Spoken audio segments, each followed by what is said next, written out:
ओम नमः शिवाय शिवजी सदा सहाय। ओम नमः शिवाय गुरुजी सदा सहाय। वायव्य संहिता का पूर्व खंड का अध्याय 3। ब्रह्मा जी के द्वारा परम तत्व के रूप में भगवान शिव की महत्ता का प्रतिपादन, उनकी कृपा को ही सब साधनों का फल बताना तथा उनकी आज्ञा से सब मुनियों का नैमिषारण्य में जाना। ब्रह्मा जी ने कहा, मुनियों, जिन्हें न पाकर मन सहित वाणी लौट आती है, जिनके आनंदमय स्वरूप का अनुभव करने वाला पुरुष कभी किसी से नहीं डरता, जिनसे संपूर्ण भूतों और इंद्रियों के साथ ब्रह्मा, विष्णु, रुद्र और इंद्र पूर्वक ये समस्त जगत पहले प्रकट होता है, जो कारणों के भी सृष्टा और विचारक परम कारण है, जिनके सिवा और किसी से कभी भी जगत की उत्पत्ति नहीं होती, संपूर्ण ऐश्वर्य से संपन्न होने के कारण, जो स्वयं ही सर्वेश्वर नाम धारण करते हैं, सब मुमुक्षु जिन शंभु का अपने हृदय आकाश के भीतर ध्यान करते हैं, जिन्होंने सबसे पहले मुझे ही अपने पुत्र के रूप में उत्पन्न किया और मुझे ही संपूर्ण वेदों का ज्ञान दिया, जिनके कृपा प्रसाद से मैंने ये प्रजापति का पद प्राप्त किया है, जो ईश्वर अकेले ही वृक्ष की भांति निश्चल भाव से प्रकाशमान आकाश में विराजमान है, जिन परम पुरुष परमात्मा से ये संपूर्ण जगत परिपूर्ण है, जो अकेले ही बहुत से निष्क्रिय जीवों के शासक एवं उन्हें सक्रियता प्रदान करते हैं, जो महेश्वर एक बीज को अनेक रूपों में परिणत कर देते हैं, जो सबका शासन करने वाले ईश्वर इन जीवों सहित इन समस्त लोगों को वश में रखते हैं, सब रूपों में जो एकमात्र भगवान रुद्र ही हैं, दूसरा कोई नहीं है, जो सदा ही मनुष्यों के हृदय में भली भांति प्रविष्ट होकर स्थित हैं, जो स्वयं संपूर्ण विश्व को देखते हुए भी दूसरों से कदापि लक्षित नहीं होते और सदा समस्त जगत के अधिष्ठाता हैं, जो अनंत शक्तिशाली एकमात्र भगवान रुद्र काल से मुक्त समस्त कारणों पर भी शासन करते हैं, जिनके लिए न दिन है न रात्रि है, जिनके समान भी कोई नहीं है, फिर अधिक तो हो ही क्या से सकता है, जिनकी ज्ञान बल और क्रिया रूपा पराशक्ति स्वाभाविक एवं नित्य है, जो इस क्षण विनाशशील अव्यक्त प्रकृति पर तथा अमृत स्वरूप अक्षर अविनाशी जीवात्मा पर शासन करता है। उनका निरंतर ध्यान करने से, मन को उनमें लगाए रहने से तथा उन्हीं के तत्व की भावना करते हुए उनमें तन में रहने से जीव अंत में उन्हीं को प्राप्त हो जाता है। फिर तो सारी माया अपने आप दूर हो जाती है। उनके पास न तो बिजली प्रकाश करती है और न ही सूर्य तथा चंद्रमा ही अपनी प्रभा फैलाते हैं, अपितु उन्हीं के प्रकाश से संपूर्ण जगत प्रकाशित होता है। ऐसा सनातन श्रुति का कथन है। एकमात्र महादेव महेश्वर को ही अपना आराध्य देव जानना चाहिए। उनसे श्रेष्ठ दूसरा कोई पद उपलब्ध नहीं होता। ये स्वयं ही सबके आदि हैं, किंतु इनका न आदि है न अंत। ये स्वभाव से ही निर्मल, स्वतंत्र, परिपूर्ण, स्वेच्छाहीन तथा चराचर रूप हैं। इनका शरीर अप्राकृतिक अर्थात दिव्य है। ये श्रीमान महेश्वर लक्ष्य और लक्षण से रहित हैं। ये नित्य मुक्त होकर सबको बंधन से मुक्त करने वाले हैं। काल की सीमा से परे रहकर काल को प्रेरित करने वाले हैं। ये सबके ऊपर निवास करते हैं, स्वयं ही सबके आवास स्थान है, सर्वज्ञ हैं तथा 6 प्रकार के अध्वा अर्थात मार्ग से युक्त इस संपूर्ण जगत के पालक हैं। उत्तरोत्तर उत्कृष्ट भूतों से वे परम उत्कृष्ट हैं। उनसे बढ़कर दूसरा कोई नहीं। अनंत आनंद राशि रूपी मकरंद पान करने वाले मधुव्रत अर्थात भ्रमर हैं। अखंड ब्रह्मांडों को मसल कर मृतिपंड के समान कर देने की कला में पंडित हैं। उदारता, वीरता, गंभीरता और मधुरता के महासागर हैं। इनके समान भी कोई वस्तु नहीं है। फिर इनसे बढ़कर तो हो ही कैसे सकती है। ये उपमा रहित हैं। समस्त प्राणियों के राजाधिराज के रूप में विराजमान हैं। यही सृष्टि के प्रारंभ में अपने अद्भुत क्रियाकलाप द्वारा इस संपूर्ण जगत की सृष्टि करते हैं और अंत काल में ये फिर इन्हीं में लीन हो जाएगा। सब प्राणी इन्हीं के वश में हैं। ये ही सबको विभिन्न कार्यों में नियुक्त करने वाले हैं। पराभक्ति से ही इनका दर्शन होता, अन्य किसी प्रकार से कभी नहीं। व्रत, संपूर्ण दान, तपस्या और नियम, इन सब साधनों को पूर्व काल में सत्पुरुषों ने भाव शुद्धि तथा अनुराग की उत्पत्ति के लिए ही बताया था। इसमें संशय नहीं। मैं भगवान विष्णु, रुद्रदेव तथा दूसरे देवता एवं असुर आज भी उग्र तपस्या के द्वारा उनके दर्शन की इच्छा रखते हैं। धर्म भ्रष्ट, मूढ़, दुष्ट और घृणित आचार विचार वाले लोगों को उनका दर्शन होना असंभव है। भक्तजन भीतर और बाहर भी उनका ही पूजन एवं ध्यान करते हैं। यह रूप 3 प्रकार का है, स्थूल, सूक्ष्म और इन दोनों से परे। हम सब देवता आदि जिस रूप को प्रत्यक्ष देखते हैं वह स्थूल है।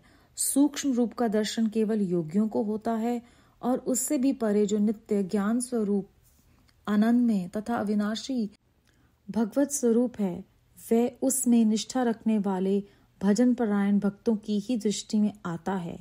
भगवत व्रत का आश्रय लेने वाले भक्त ही उसको देख पाते हैं। इस विषय में अधिक कहने से क्या लाभ। गुहा से भी गुहातर एवं उत्कृष्ट साधन है भगवान शिव के प्रति भक्ति।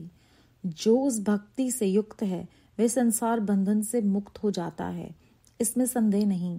वह भक्ति भगवान शिव की कृपा से ही उपलब्ध होती है और उनकी कृपा भी भक्ति से ही संभव होती है। इस प्रकार ये दोनों एक दूसरे के आश्रित हैं।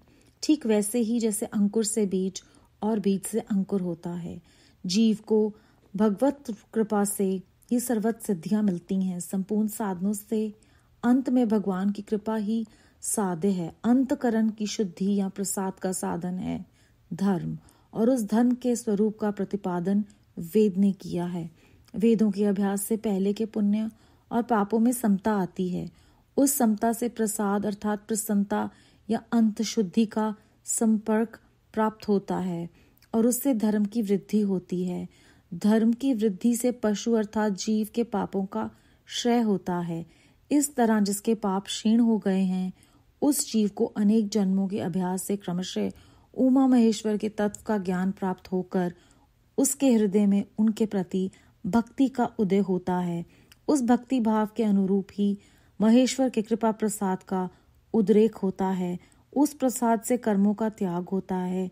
कर्मों के त्याग का अभिप्राय उनके फलों के त्याग से है, कर्मों के स्वरूपतः त्याग से नहीं। अतः यह सिद्ध हुआ कि कर्म फलों के त्याग से शिव धर्म में मंगल में प्रवृत्ति होती है।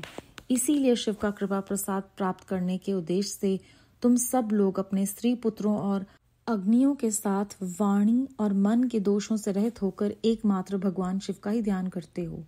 उन्हीं में निष्ठा रखकर उनके भजन में तत्पर हो जाओ। उन्हीं में मन लगाकर उनके आश्रित होकर रहो। सब कार्य करते हुए मन से उन्हीं का चिंतन किया करो। 1 सहस्र दिव्य वर्षों के लिए दीर्घकालिक यज्ञ का आरंभ करके उसे पूर्ण करो। यज्ञ के अंत में मंत्र द्वारा आह्वान करके साक्षात वायु देवता वहां पधारेंगे। फिर वे ही तुम सब लोगों के कल्याण का साधन एवं उपाय बताएंगे।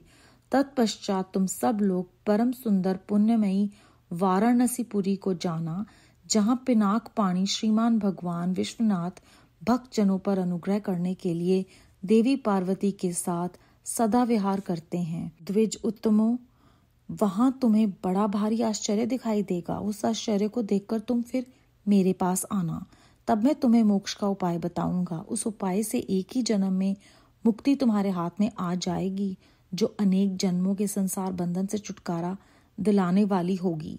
ये मैंने मनों में चक्र का निर्माण किया है। इस चक्र को मैं यहाँ से छोड़ता हूँ। जहाँ जाकर इसकी नैमी विशीर्ण हो जाए, टूट फूट जाए, वहीं तपस्या के लिए शुभ देश है। ऐसा कहकर पितामह ब्रह्मा ने उस सूर्य तुल्य तेजस्वी मनु में चक्र की ओर देखा और महादेव जी को प्रणाम करके उसे छोड़ दिया। वे सब ब्राह्मणों लोकनाथ ब्रह्मा जी को प्रणाम करके उस स्थान के लिए चल दिए जहां उस चक्र की नैमी जीर्ण शीर्ण होने वाली थी। ब्रह्मा जी का फेंका हुआ वह सुंदर चक्र मनोहर शिलाखंडों से युक्त और निर्मल एवं स्वादिष्ट जल से पूर्ण किसी वन में गिरा। उस चक्र की नेमी के क्षीण होने से वह मुनि पूजित वन नैमिष नाम से विख्यात हुआ। अनेक यक्ष, गंधर्व और विद्याधर वहां आकर रहने लगे। पूर्व काल में जगत की सृष्टि की इच्छा रखने वाले विश्वसिष्टा एवं ग्राह्यपत्य अग्नि के उपासक ब्रह्मज्ञ प्रजापतियों ने वही दिव्य यज्ञ का आरंभ किया। वहीं शब्द शास्त्र, अस्त्र शास्त्र और न्याय शास्त्र के ज्ञाता विद्वान महर्षियों ने शक्ति, ज्ञान और क्रिया योग के द्वारा शास्त्रीय विधि का अनुष्ठान किया था। उसी स्थान पर वेद वेता विद्वान सदावाद और जल्प के बल से युक्त वचनों द्वारा अतिवाद करने वाले वेद बहिष्कृत नास्तिकों को पराहत या पराजित करते थे। तभी से नैमिषारण्य ऋषियों की तपस्या के योग्य स्थान बन गया। स्फटिक मणि में पर्वत की शिलाओं से झरते हुए अमृत के समान मधुर एवं स्वच्छ जल के कारण वह वन बड़ा रमणीय प्रतीत होता है।